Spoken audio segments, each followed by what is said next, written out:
Hi, this is Vanessa from Vanessa Nicole, where I create custom engagement rings for clients all over the world.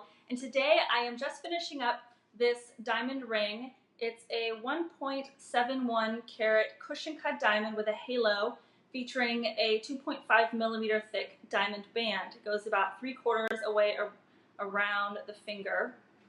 And the few things that I'm going to talk about this ring today are, one, why there's no gap around the center diamond, and two, the space between the diamonds on the setting. I want to make note of something very specific about those.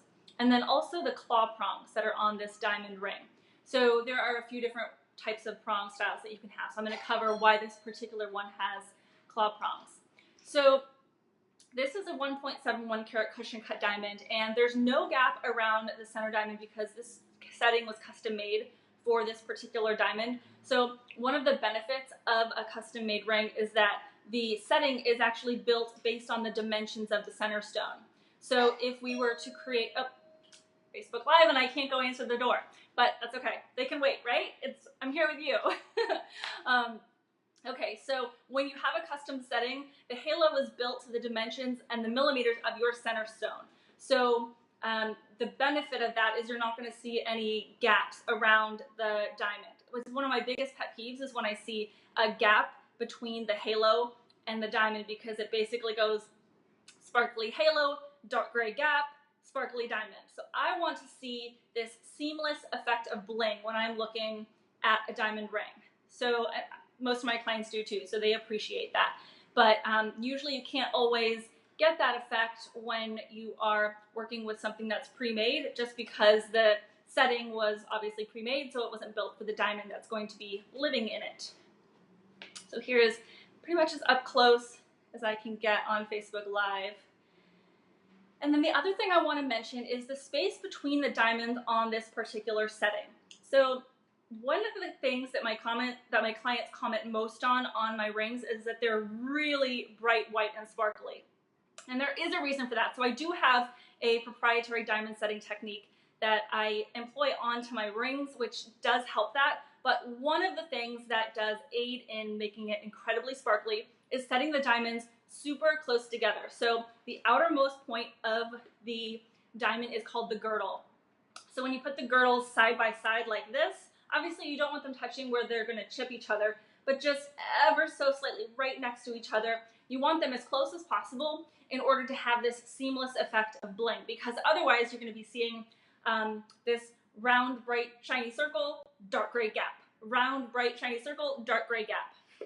And I actually just had a client get in touch with me, not one of my own clients, but they're going to be, and I'm going to remake her engagement ring setting from the place that she previously got it, because it's kind of unbelievable, but I know why places do this. They get a diamond and then they leave this gap because it allows them to have diamonds further down the setting, but not using quite as many. So it allows them to save money.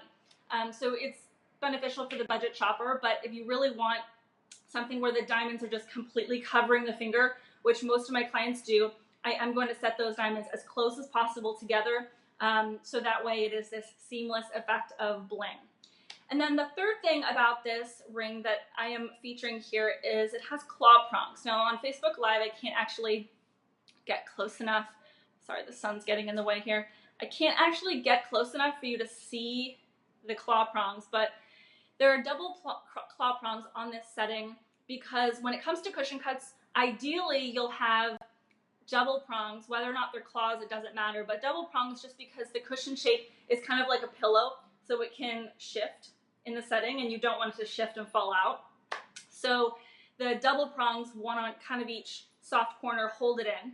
And the claw prongs is kind of like this Cartier effect where they just look really elegant and classy. So traditionally you'll see round prongs holding in a center diamond, and that's okay. That's perfectly traditional. It's pretty much the universal standard when it comes to prongs. Whereas I really like this look of having this claw, and it's, as long as you shape it perfectly and correctly, nothing's going to catch on it. It's jammed on right on top of that diamond, but it has this beautiful sleek effect that mimics the shape of the facets of the diamond actually. So it's almost like the prong kind of disappears when you're looking at the stone from the top down. The claw prongs kind of disappear into the facets of the stone versus being a blob of metal in the round shape. So that's one of the reasons that I personally prefer to have the claw prongs. So I'll usually shape the prongs like claws unless requested otherwise from a client.